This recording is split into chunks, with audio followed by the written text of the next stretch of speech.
Hey, I'm Julie Rose. Welcome to Love What You Love. I'm an author, creator, and enthusiast, and I've always been fascinated by the things that people are super into because they're always a unique expression of curiosity and joy and wonder. So every week, I'll introduce you to another fascinating human who's into really interesting stuff. Before we get started, are you registered to vote? Have you voted already in early voting? Do you have a plan to vote? Do you have questions about voting?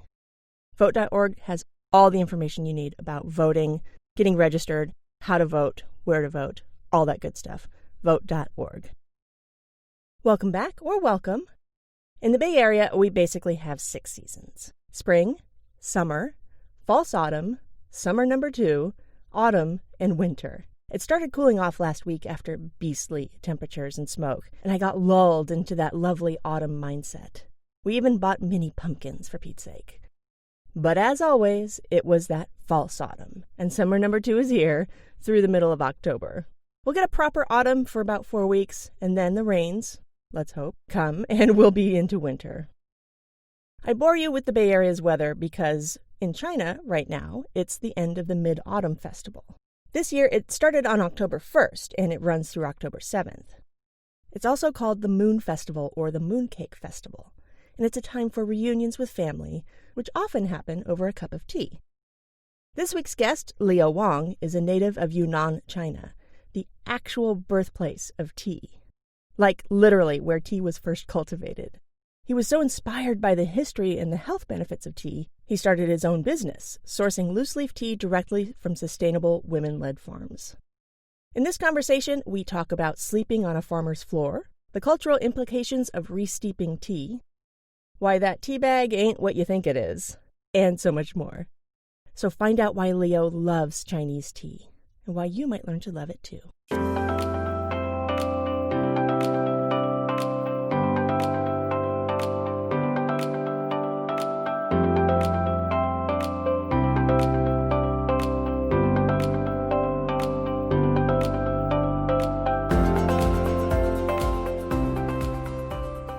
Hey Leo, thank you so much for joining me today.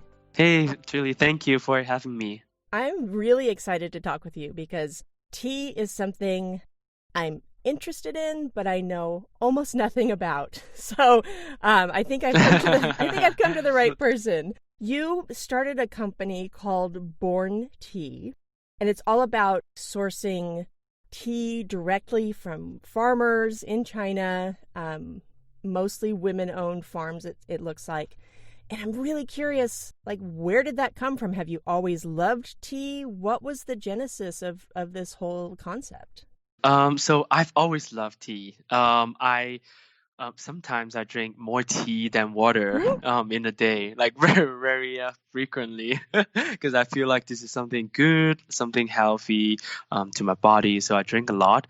And then I realized when some of my friends was asking me, because they kind of know that my hometown is in Yunnan, which is in the southwest part of mainland China, and is the origin of black tea and pu'er. So then I started to kind of receive repetitive questions like, oh, where can I buy this? Do you know that? And I was like, maybe there is some opportunities, some markets there. So then I started to explore, and then I realized a lot of times it's not as easy to get access to quality teas directly from the birthplaces of teas or the origins of tea, especially at an affordable price. So then I started to ponder about this idea, and then started to do some research, and then I thought, just give it a try. And, this is something that I love, and it's good for other people, good for the world as well. So that's how I get started overall.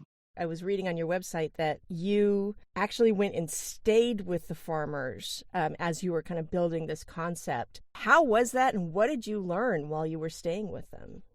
The reason that we wanted to do this because we really want to experience the culture and how tea was made, like the overall processing and so on. So I decided to go to different birthplaces of tea. Birthplaces meaning that, for example, pu'er, it's from Yunnan, and there's a oolong tea called Tie Guan Yin in China that is from a province called Fujian. So I went to different provinces to know their process, to know their history. I really want to know more about how you pluck the tea leaves and how the oxidation works and overall. So that and they're very welcoming. They're like, oh yeah, you can sleep on that area. So they were like pointing it on the floor. So I actually slept on the floor like Nice. for more than a week. And then like every morning woke up and then went to the farmland with them to do this sourcing, to check out the teas with them. So it was very fascinating experience. Do we know when tea started being cultivated? 2700 BCE. Oh my gosh. Roughly speaking. Yeah. So it was like long time ago. Yeah. Like long time ago. And then there was a lot of history about tea, and then there were some wars that are caused by tea because tea was regarded as one of the like treasures in the world. So people were trading gold with teas and so on. So there were like a lot of histories like this. Wow. Yeah, there's a lot of things in a cup of tea. Yeah, no actually. kidding.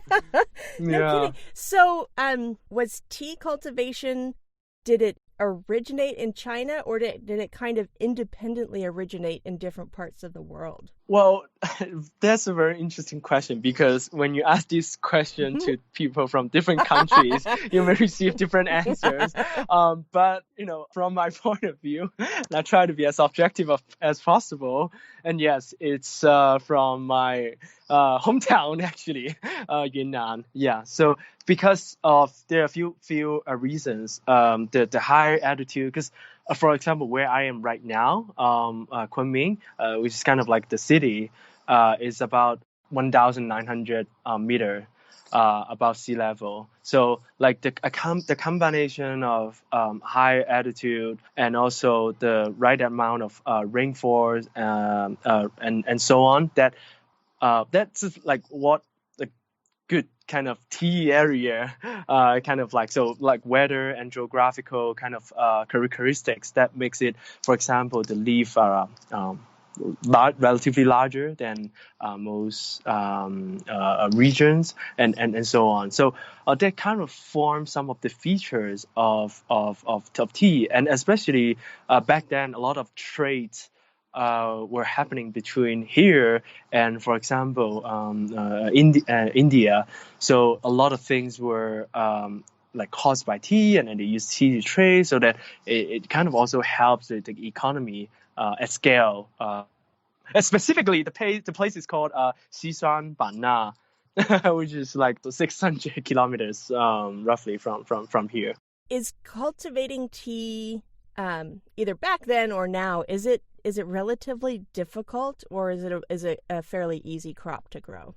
I think in terms of growing it, it's not the most difficult part. I would say, given the right characteristics of the region, it's not as difficult.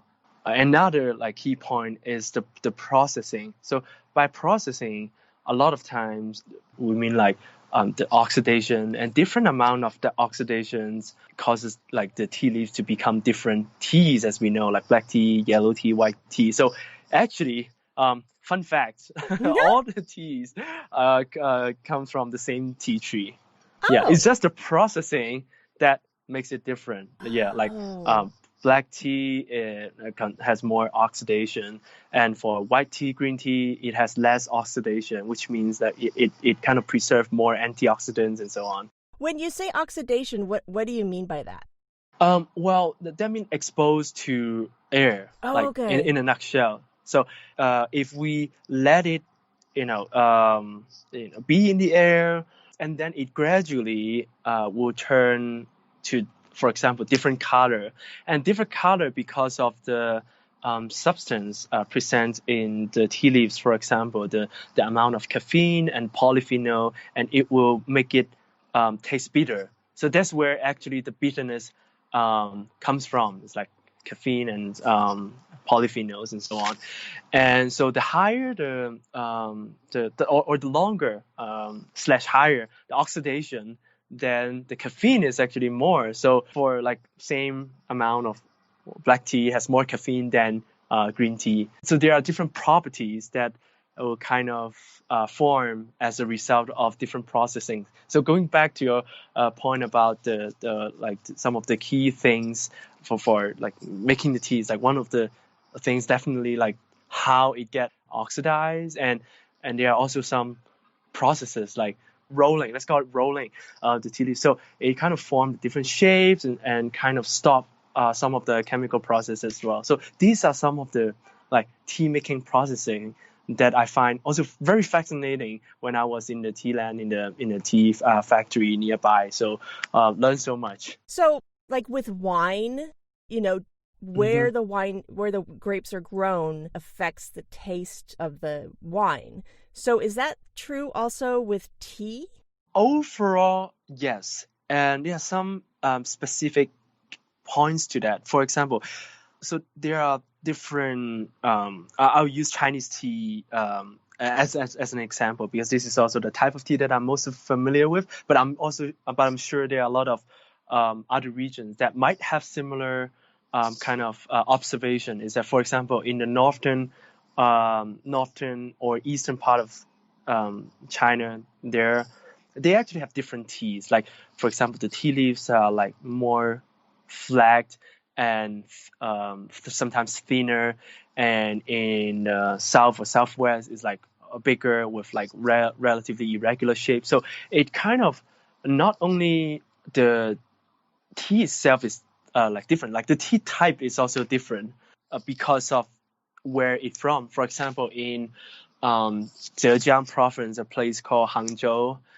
which is famous because it's like the Alibaba's headquarters. So in that location, a lot of the teas that people drink there are called dragon well, Longjing tea is a type of green tea. So this is one of the examples that in different regions, sometimes they cannot make the same type of teas as, for example, in the south where I am, despite the fact that they're like it's from the same tree.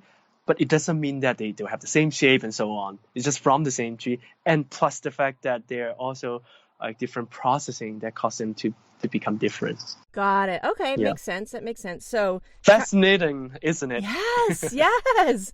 So what are kind of the characteristics of Chinese tea versus like something you'd get from India? So there are a few things. First, the leaves are larger.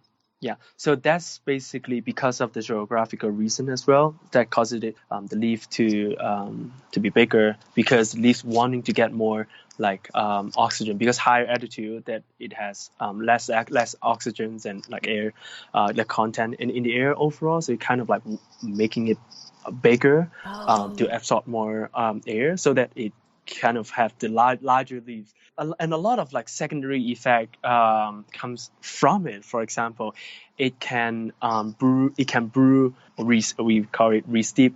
It is one of the ways that people here that they compare how good a tea is the number of steeps, like how many times that you can add hot water again and again until the flavor kind of gradually fades out. Oh, fascinating. Yeah. And so so that also No, go ahead. also forms. Sorry to interrupt you, but I have to. No, Just please. kidding. No. It's just that also forms. It just also forms. Oh my God, I didn't know I'm that rude, but No. just kidding. So sometimes people kind of form the family gathering time, because you can kind of re-steep it for multiple times of people talking and spend like more time. So that's kind of formed some of the like really important tea cultures in China. Yeah, I was going to ask you about tea culture. Because tea has been cultivated for so long, what are the cultural implications of tea in China? Yeah, so there are numbers. So some of the important ones, I would say, it's so like every family has teas in their home. Like they use it to kind of a way, like when you spend time with elderly, is to spend time with parents. Very often, this is like kind of the apart from like having meals and so on, like this is like one of the like important ways that kind of the communication time that happens.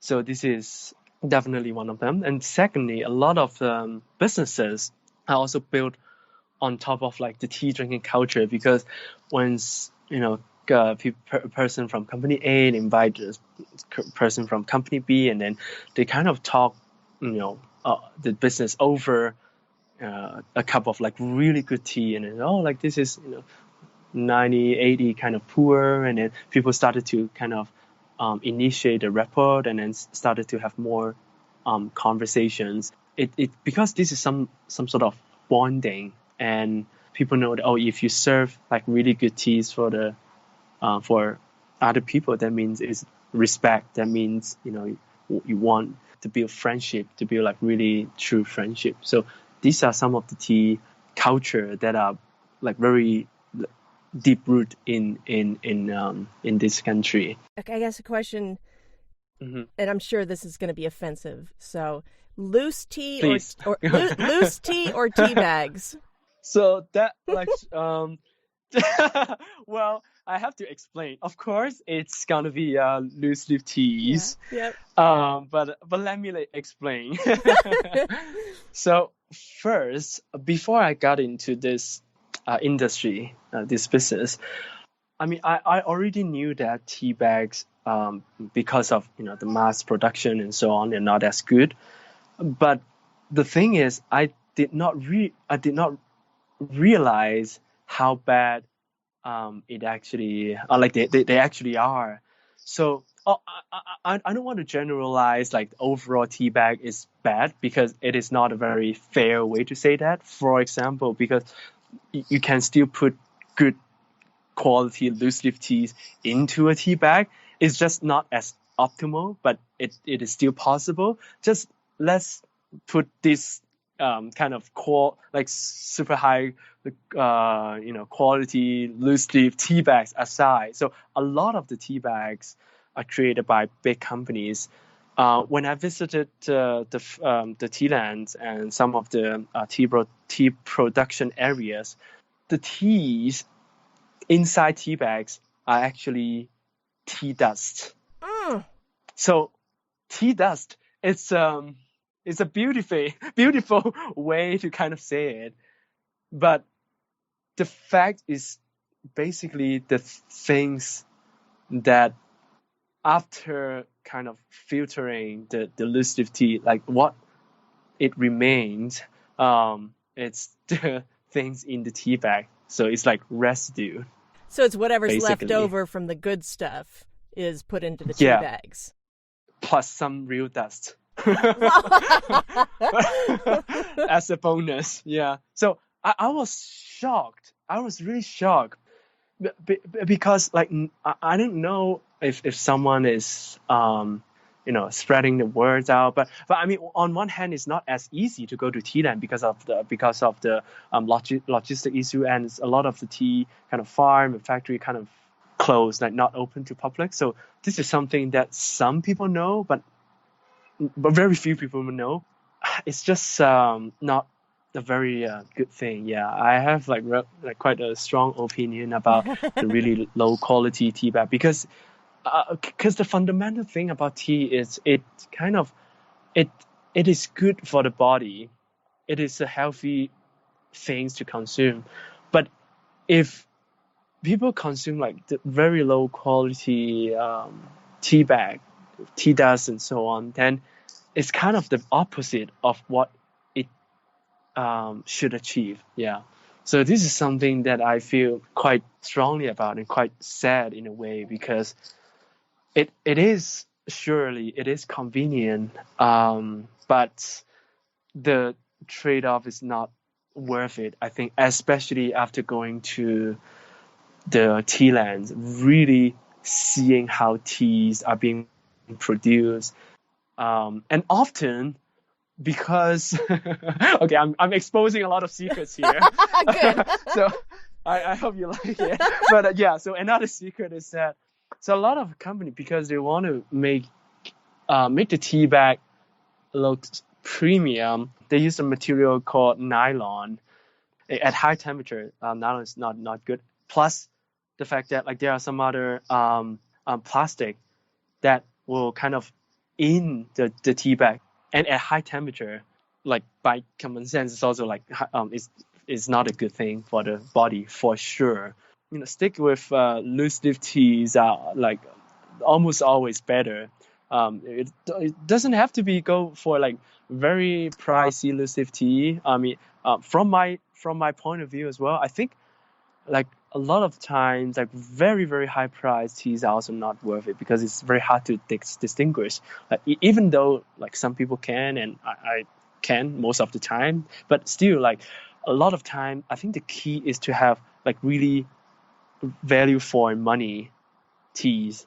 So, and this is also from some of the basis that why I started Born Tea is like value for money, affordable directly from that place, and so on. Yeah.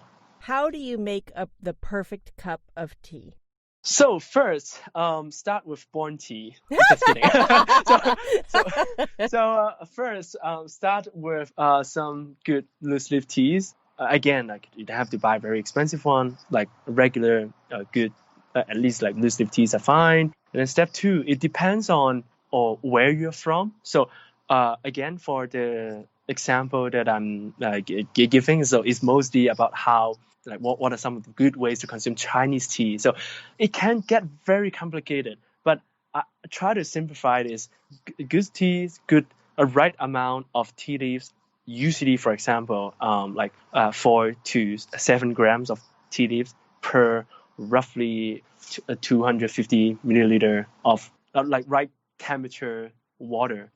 So for right temperature, the rule of thumb is for darker tea leaves, which means higher oxidation, like darker tea leaves use higher temperature, like boiling point water for like black teas and pu'er tea. But for some less oxidized one, like green tea, white tea, you can view them as more like delicate. So you use lower temperature, for example, from like 75, 85, and so on. And lastly is just the steeping time. For some of the very traditional one, like in traditional like Chinese tea culture, in the first few brews, first few steeps is like roughly 10 seconds to 20 seconds, like between this range. And then, so it's like quite fast, isn't it? Wow. So it's like 10 seconds to 20 seconds. And then you kind of lengthen the time to like 45 seconds to like 60 seconds. And so basically the longer you kind of consume the tea, the longer you have to wait. One of the things that I realized when we first doing this is that some people from other countries, they really want to try Chinese tea, but the way that that people consume actually make a huge difference. And some of our customers previously, they were like, oh, I put it in my teapot and I steep it for 15 minutes and then I drink it. And then he was like, why is it so bitter? Are all Chinese tea so bitter? I was like, oh, 15 minutes. It's going to be like, like Chinese medicine. Now, what is your opinion on putting sugar and or cream in tea?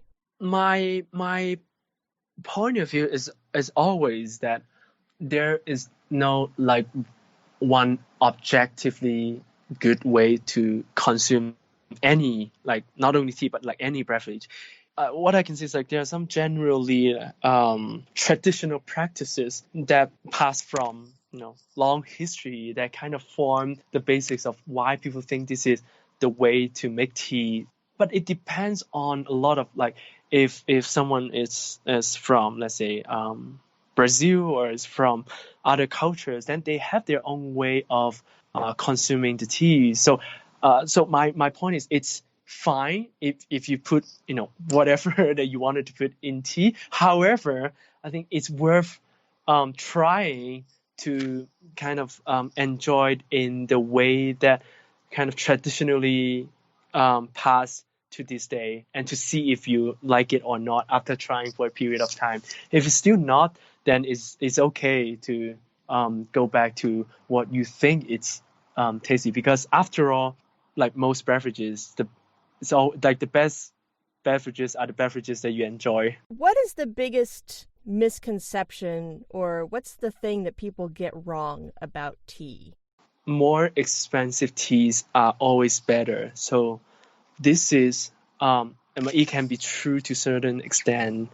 However, a lot of times when you see like super expensive teas or like quite expensive teas, they are expensive maybe for other reasons. For example, some people put, one of the teas called pu'er, right? They put it, they use it as like an investment of some sort. Like roughly 13 years ago, people were like selling their houses to buy teas to put it like to kind of stock it somewhere, because there were like some sort of rumors that it will increase in value like super fast. So they were like selling all their assets to buy teas. What is your favorite memory that involves tea from when you were growing up? Definitely the time that I drank tea with my parents. Yeah. So it sounds quite, it's almost like a very cliche, or it's like very normal, but it actually triggered a lot of the like good memories when I was a kid, because I born and raised in Hong Kong, but my hometown is in Yunnan, China. So because this place is famous for tea, so a lot of time that I spend with my parents, with a cup of good teas, and we talk, over like different things. So these kind of memories that is I treasure the most. Now, did your family have like your own family tea culture? Not really, not really. So we're not like super like traditional, like like in the sense that not super traditional in the way that we consume the tea, because we know like a lot of people, they do it in a super traditional style with a lot of gears, but our core is like the value in the tea. One part is the tea itself and how we serve. The second part is like really it bring people together. This is probably going to be asking who your favorite child is, but what is your favorite kind of tea? Longjing, Dragonwell green tea. It's my favorite. And why? Yeah, my favorite kid. So I think first is, but mostly it's because of the perception of the taste. It has like a very grassy and nature like kind of taste that I cannot find in most other teas. This is like my like default tea, and also my favorite. And is that a variety that's from your home province? Actually, no. Oh! Interestingly, no. So it's actually from the place that I mentioned in Hangzhou, the Zhejiang. That place is famous for Longjing, the Dragonwell green tea, and there are only a few months that people can actually pluck the tea leaves, and so only like around springtime, around like March, can get and process the tea leaves, and then that kind of serve for the whole year. So that also explains sometimes the higher price, the reason for this tea. But it is, yeah. Okay, I won't tell anybody. Yes, please. So what is... Yeah. So my turn. Sorry to interrupt you again. No. So my turn to ask you. So what is your favorite tea? Oh my goodness. I Yeah. Well, like what? So you're like default. Like you often, if any. My default is usually English breakfast. Yeah, with English breakfast with some cream in it. Okay. Yeah, okay. yeah. You're very honest. Okay. What has been in the process of learning more about tea and kind of setting aside the tea bag situation, what has been the most surprising thing for you?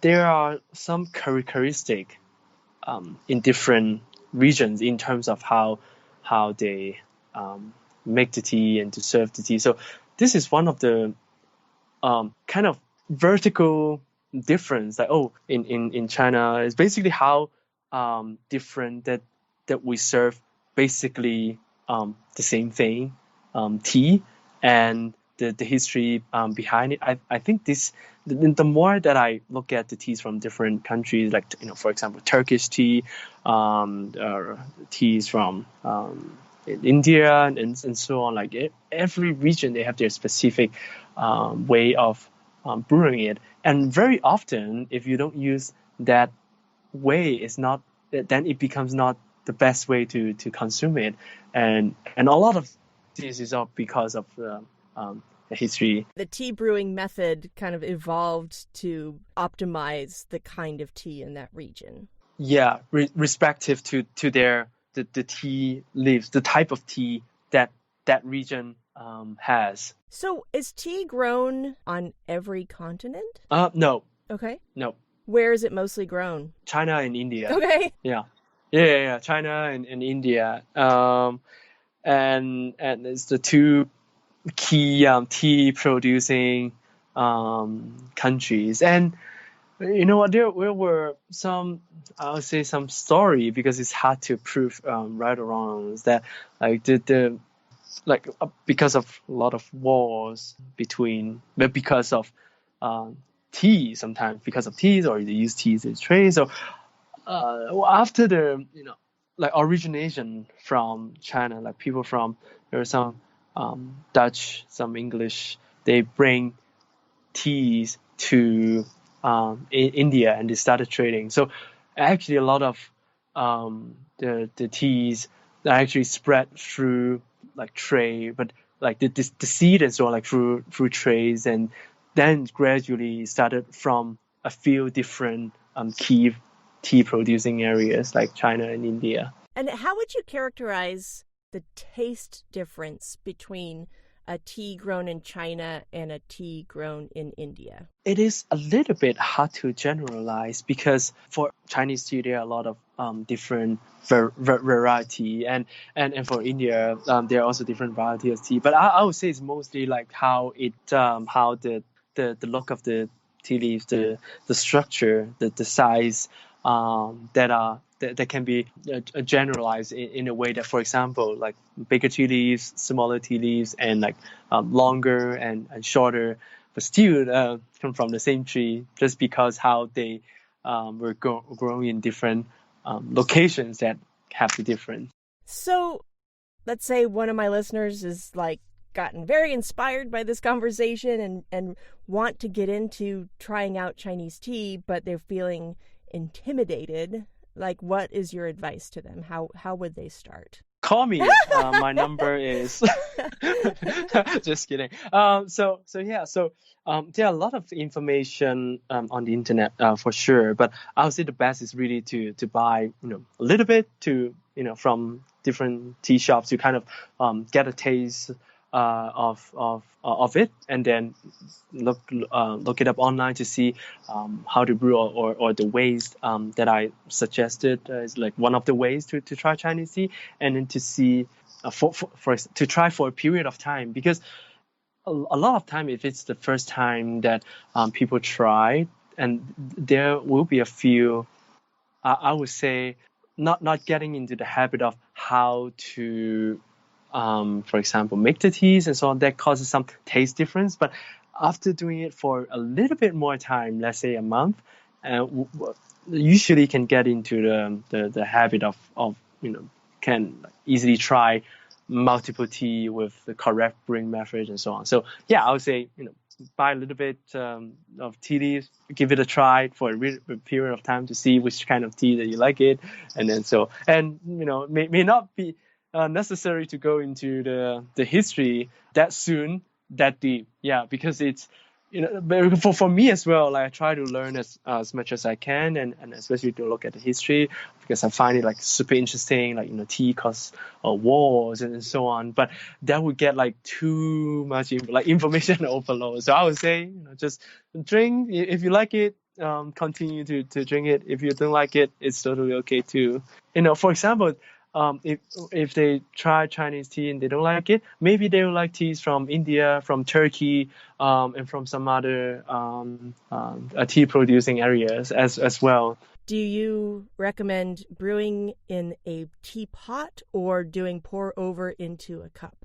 So firstly, I think if we based on the principle of for example Chinese tea or like the traditional Chinese is the best is really to put it into like a small teacup. So technically, it's not like a pot. In the sense that it's not as like as it's big, because there are also different variation of teapot. Let's say a teapot is like a bigger one. So if we stick with a smaller one for traditional Chinese way, kind of put smaller one, and then you kind of rebrew it. Because if we put it into smaller cup and just steep it in there with the tea leaves in there, then it will get bitter pretty fast. So that's actually the almost the main downside. So this is like one of the reasons that people don't like Chinese tea. From our own research and from what we noticed from our friends, that the brewing time it's a little bit long and causing it to be quite bitter.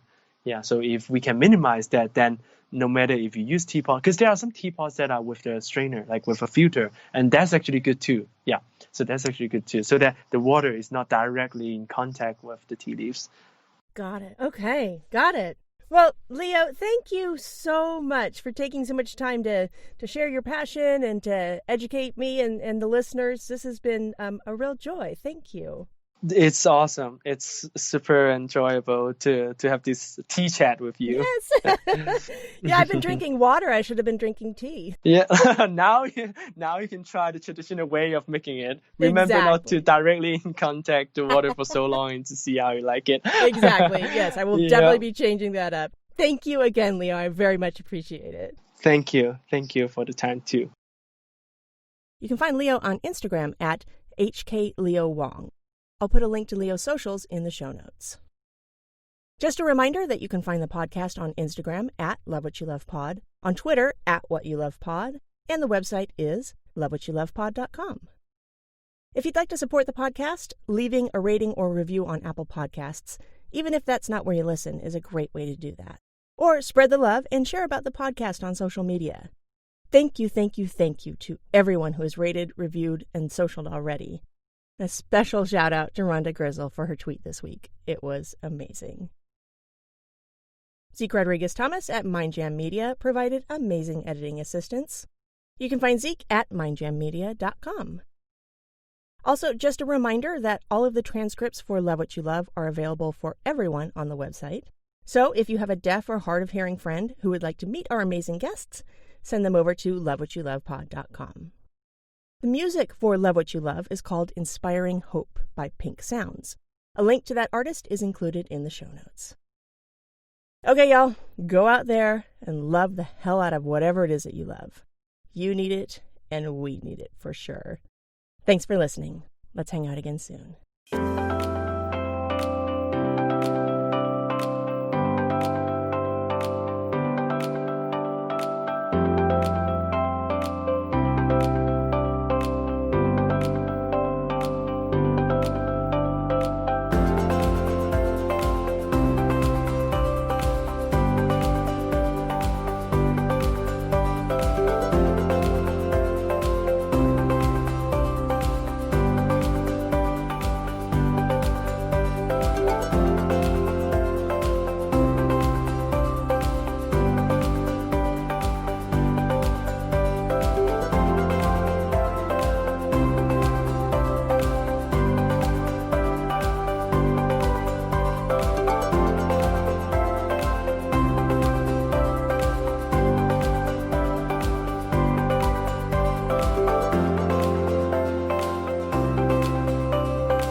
There's some good in this world, Mr. Fertile.